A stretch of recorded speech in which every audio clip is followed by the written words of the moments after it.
Bom, nossa conversa hoje, posteriormente ao assunto de débito cardíaco, é a monitorização, que é praticamente dele. É tudo que a gente estima para estimar o quanto a gente precisa de infusão de fluidos. No caso, a gente sempre, quando vai conversar sobre infusão de fluidos e essa atenção ao paciente, esse paciente é o paciente chocado. Então, o volume intravascular ele é essencial para a entrega de oxigênio e por isso a gente precisa buscar o ajuste aqui do volume sistólico, que é o que a gente vai conversar hoje. Nesse caso, a gente também precisa pensar, é claro, no que está em volta do coração, que é o pulmão. Então, a gente precisa usar isso, na verdade, a nosso favor, no quanto isso varia conforme a ENS e a expiração, e é isso que os métodos atuais estão fazendo. Outra coisa que dá importância ao assunto é que, apesar de a gente sempre achar que um chocado precisa de volume, na verdade a gente não acha isso, mas é o que é um consenso, assim, meio pouco estudado. 50% dos pacientes não precisam de expansão volêmica. Bom, a expansão volêmica, como já explicado hoje, a gente vai saber o paciente que precisa dessa expansão relacionada ao quanto esse coração ainda consegue fazer força para o volume estressado. Essa é a curva de Frank-Starling e o paciente está na curva ascendente, que ele ainda consegue ter uma pré-carga que gera um volume estressado. Lógico, menos que isso vai estar faltando pré-carga e mais do que isso você vai fazer uma sobredistensão e não vai ter a força que a gente gostaria no final das contas. Como saber que o paciente está na parte ascendente da curva de Frank-Starling? E esses são os métodos que a gente vai conversar hoje. A gente tem métodos estáticos, que é a PVC, a pressão de oclusão da artéria pulmonar e o catéter volumétrico da artéria pulmonar, que é baseado na média do termistor. E os métodos dinâmicos, que é a delta PP, o passive leg raising leg, na verdade, que a gente usa mais. Variação do volume sistólico, a curva de pletismografia, ou pletismográfica, e o desafio hídrico, que a gente não consegue fazê-lo sem outro método, mas não deixa de ser uma forma dinâmica de se avaliar. Os parâmetros estáticos de avaliação à responsividade a fluido. No caso, como a gente estava conversando antes, o catéter de artéria pulmonar, a gente consegue fazer uma medida com essa oclusão momentânea. Por isso ele está encaixado no estático e recebe crítica por não predizer confiavelmente uma resposta do aumento do débito cardíaco. A gente está medindo naquele momento. Naquele momento a gente está na ENS ou na ES? Não sabemos, certo? Até porque a gente faz a medida durante. A gente tem que fazer uma média de medidas, por exemplo, quando a gente está fazendo o catéter com o catéter de artéria pulmonar com o termistor, e quando a gente faz a oclusão, a gente está em um momento só. Teoricamente, a gente teria que fazer duas, então. E mesmo assim, acertando o momento, e isso não é sempre realizado. O ajuste do ventilador interfere por causa da pressão intratorácica e é isso que a gente estava conversando, sobre INS e ES, o quanto isso vai interferir no retorno venoso e volume sistólico. Os métodos são esses. A pressão venosa central ou pressão de átrio direito, teoricamente. São equivalentes desde que não haja obstrução de veia cava ou alguma coisa no abdômen ou no tórax que esteja interferindo na pressão da parede da veia cava. É mensurado através de um condutor de pressão acoplado ao catéter venoso central. Fica no átrio direito e, consequentemente, pode sofrer influência da tricúspide, de insuficiência tricúspide, por exemplo. Porque, se teoricamente eu estou tentando medir a pressão do átrio direito, eu não posso ter um regurgitamento, porque eu quero o volume total que está ali, né? O volume total estressado para eu medir a pressão. A lesão valvar tricúspide vai interferir na PVC e o que a gente vai estimar com a PVC é a pressão diastólica final ventricular direita. Diversos fatores podem influenciar, como eu já havia dito, relacionado, por exemplo, à pressão intraabdominal. Então, a gente vai estimar a pressão do átrio direito para estimar, novamente, a pressão diastólica final do ventrículo direito, para estimar o volume diastólico final ventricular direito, que é o que a gente quer chegar na pré-carga da câmara direita. A gente tem influências como eu disse, da regurgitação tricúspide, se uma insuficiência, e da pressão intratorácica e intraabdominal. A pressão venosa central PAD, a gente pode medir ela no momento oportuno. O momento oportuno, no caso, seria na onda de pulso venosa, no caso, seria o ponto C, que é o fechamento da válvula tricúspide, porque aí eu estaria estimando a pressão do átrio direito de forma fidedigna. Há como não achar esse ponto e não conseguir medi-lo, e aí a gente usa o A. O A, no caso, é a força de contração atrial. Então, é quase equivalente, mas o mais fiel seria a pressão de fechamento da válvula tricúspide mesmo. Assim, a gente vai estimar a pressão diastólica final do ventrículo direito. O que acontece sobre a pressão venosa central? O que a gente sempre falou. Estudos provaram, através da curva Rock, que é a mesma coisa que jogar uma moeda para cima, que 50% de chance de isso corresponder a uma fluido responsividade. Logicamente, isso foi caindo em desuso. Agora, a pressão de oclusão de artéria pulmonar, que é o que a gente costuma conseguir utilizar aqui. É uma medida de oclusão do balonete acoplado ao catéter de artéria pulmonar. Portanto, ele interrompe o fluxo entre a ponta do catéter e o átrio esquerdo. Meu esquema é genial, tá? Tá na ordem. Não tá, não. Tá? Você não tá enxergando a profundidade. Enfim, mais uma vez a gente vai depender da função adequada de uma válvula, dessa vez a válvula mitral, e o que a gente vai estimar com a pressão de oclusão de artéria pulmonar é a pressão do átrio esquerdo, que seria igual à pressão diastólica final do ventrículo esquerdo. Cada vez mais a gente vai chegando perto do lado esquerdo do coração, que é onde a gente vai ter a real pré-carga do coração por inteiro. Os valores de normalidade são de 2 a 12 milímetros de mercúrio. Só que a gente tem o fato que ainda tem a mudança da complacência ventricular de forma dinâmica. Isso rapidamente acontecendo num paciente que está com sepse, por exemplo. Nem todos os valores absolutos de pressão são a pressão que a gente está buscando e também não estão associados a um volume diastólico final específico ou suas alterações. Por isso que ele fala dessa alteração de complacência constante. Além da mudança da pressão intratorácica conforme a ventilação mecânica, como a gente já havia comentado. Então, a pressão de oclusão de artéria pulmonar, que é estimar a pressão atrial esquerda, que vai estimar a pressão diastólica final do ventrículo esquerdo, que vai estimar o volume diastólico final do ventrículo esquerdo. Entre átrio esquerdo e pressão diastólica final do ventrículo esquerdo, a gente tem influência de doenças ovárias mitral, no caso. E a pressão intratorácica abdominal também entra aqui, porque vai interferir na pré-carga do VD.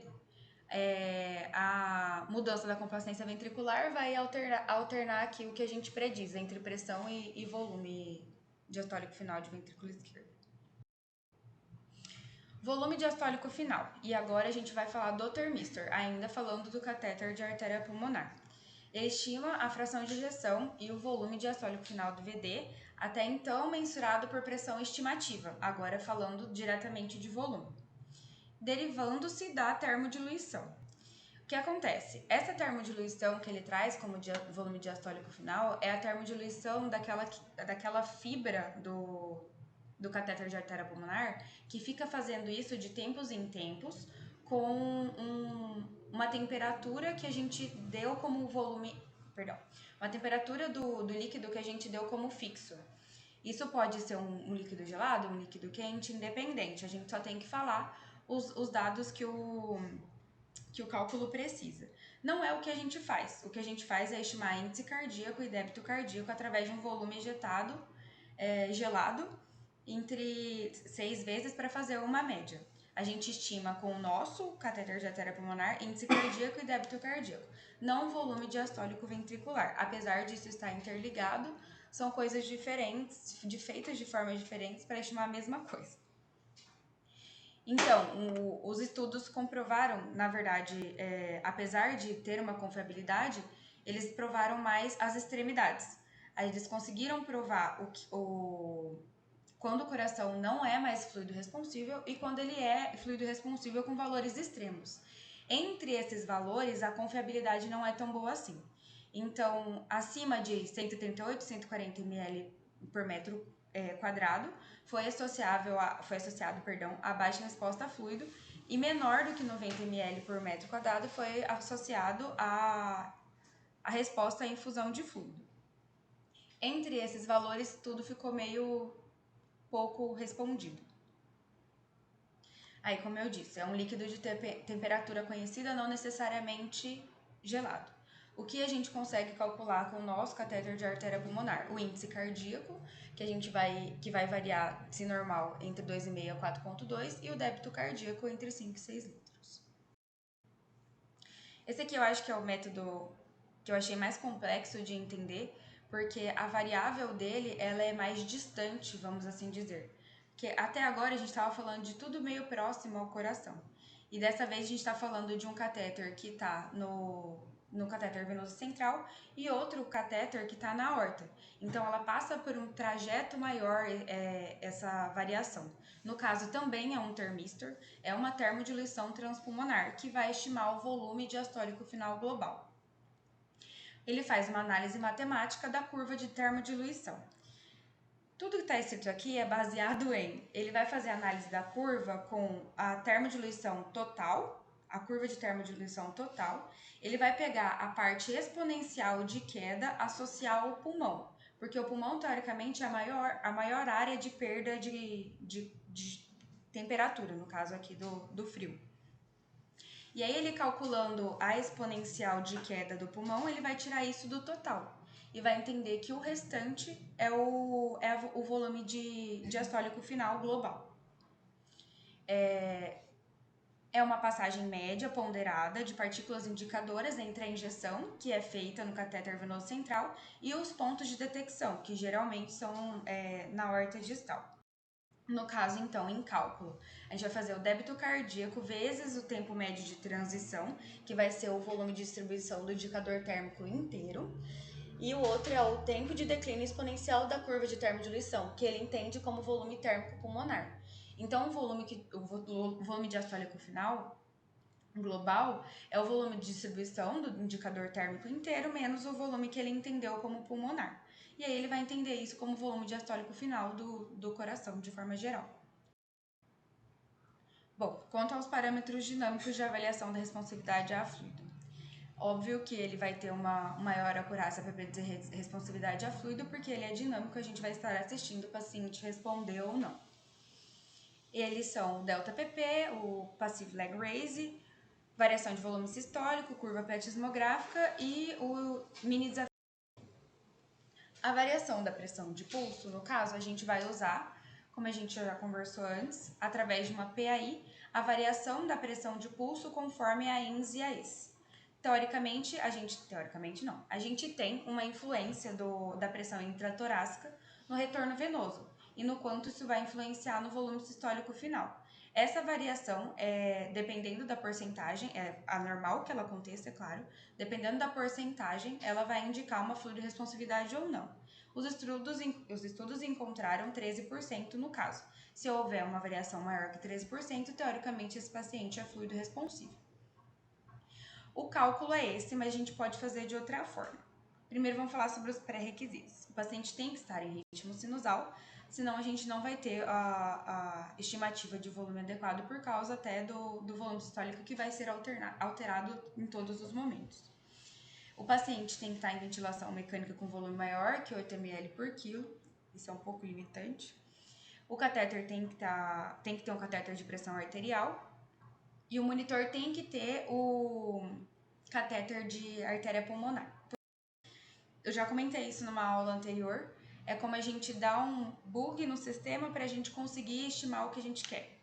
A gente vai pegar o monitor, primeiramente, que tem o conector de medidor de catéter de artéria pulmonar, vai trocar, lógico, ele vai estar com uma PAI, e vai trocar a medida da PAI para uma medição de catéter de artéria pulmonar. A gente ainda vai ter uma curva aqui, claro, arterial, porque a gente está na artéria radial ou qual femoral, enfim, e vai mudar para medição de catéter de artéria pulmonar. Aqui a mudancinha. E aí ele vai medir. Você vai pedir para mudar para catéter de artéria pulmonar e fazer a medição da pressão. E aí aqui ele vai mostrar a variação e a gente vai usar a sistólica máxima e mínima e diastólica máxima e mínima. Isso aqui tem no MDCalc. E aí ele vai estimar quanto está... Estimar não, né? Calcular quanto está variando percentualmente. E aí, 60% é claro que há uma resposta fluida. Isso pode ser feito diversas vezes. E se você deixar calculando intermitentemente, ele vai ficar calculando intermitentemente. Por isso, uma variável de... A elevação passiva das pernas, no caso, é o mais fácil de ser realizado e é o mais seguro também de ser realizado, porque ele é reversível. A gente vai fazer um volume que já está dentro do paciente para ver se há uma resposta de hemodinâmica, seja de elevação da PA ou seja de incremento do débito cardíaco. O incremento do débito cardíaco a gente vai estimar de alguma forma ou ver uma frequência aumentando apesar de uma PA ok. A elevação das pernas tem que ser de 45 graus, antes o paciente tem que estar com esses 45 graus no tronco. A gente faz a elevação de 45 graus das pernas e não mais que isso, porque senão a gente vai fazer aumento de pressão intraabdominal e não vai ter o fluxo desejado. Assim como a gente não pode confiar nesse dado se o paciente está com a pressão intraabdominal aumentada. Porque no caso, o que eu estava explicando sobre 90 graus vai já estar ali alterando o retorno venoso. É semelhante ao desafio hídrico quanto a volume, só que é reversível, por isso é mais seguro. A gente faz, tem o resultado, e se não tem o resultado, a gente não colocou um volume a mais no paciente, porque era um volume que estava nas pernas. A variação do volume sistólico é outro método de variação, assim como da pressão de pulso, e pode ser obtida continuamente, batimento a batimento, também pela onda de pulso da pressão arterial de um paciente com PAI. A análise é da integral, é um cálculo de área da área da pressão de pulso. Aí ele calcula na inspiração, na expiração, faz a comparação e nos dá a porcentagem da variação. Aqui eles encontraram um dado, até esqueci de escrever, de 10%, não 13%, como da pressão de pulso. É o mesmo princípio e aqui ele colocou o Vigileu como uma opção, no caso. Existem diversas marcas que fazem esse tipo de assistência, mas ele teoricamente é mais difundidinho do que o Delta PP, porque o Delta PP dá um pouquinho mais de trabalho, assim, para a pessoa. E esse aqui eu achei incrível, porque ele não precisa de invasão do paciente. Lógico que tem que ser um paciente mais estável e perfundido. Mas o índice de variabilidade pletismográfica, ele é feito com o pulso do oxímetro. E aí, da mesma forma, ele vai calcular a alternância da variação, é uma variação, né? A alternância e calcular a porcentagem. Vai te falar para você fazer volume ou não. Da mesma forma, é mais uma variabilidade. Diminuição de 5% a 10% de volume circulante é captado pela alteração de formato de onda. A gente consegue ver isso, né, no monitor. Quando o paciente perde volume, a onda muda. E ele faz o cálculo referente à mudança de onda e nos dá o alertinha. O teste de oclusão expiratória final, ele vai ver mais uma vez a resposta do retorno venoso. A gente vai fazer na expiração, lógico, a gente vai possibilitar um retorno venoso maior e aí a gente vai entender que cabe volume no paciente. É uma breve interrupção, há estudos falando que essa interrupção tem que ser de 30 segundos. Apesar disso, alguns livros ainda trazem 15 segundos como interrupção, acredito que por segurança. Mas os estudos comprovaram que 30 segundos é o mais fidedigno para você provar que tem um volume a ser inserido. É isso. É um teste de 30 segundos que vai prever o aumento do volume sistólico por causa da diminuição da pressão intratorácica. O desafio hídrico, o livro, no caso do Knobel, traz que é pelo menos 250 ml de cristalóide e que tem que ter um incremento sustentado por pelo menos 20 minutos do volume sistólico. Isso você entende como fluido responsividade. Nesse, apesar de ser uma forma dinâmica de avaliação, você tem que monitorar o débito cardíaco por algum método. Então, ele sozinho não é um método. ele precisa de uma outra monitorização. Acaba que isso é o que a gente faz com parcimônia quando a gente tem dúvida e a gente não tem uma monitorização. A gente faz um pouco de volume para ver se a gente tem uma resposta hemodinâmica boa do paciente. No caso, a gente olhando a clínica, ele aqui pede para a gente monitorar o débito cardíaco de alguma forma. Tem a desvantagem, e eles sempre comparam o desafio hídrico com o raising leg, é que aqui não é reversível. A gente teria, teoricamente, para reverter isso de forma clínica com furosemida, mas a gente não sabe quando o paciente perde com furosemida a infusão de 250 ml de cristalóide. E lógico, a gente vai ter outras afecções relacionadas à furosemida. É isso.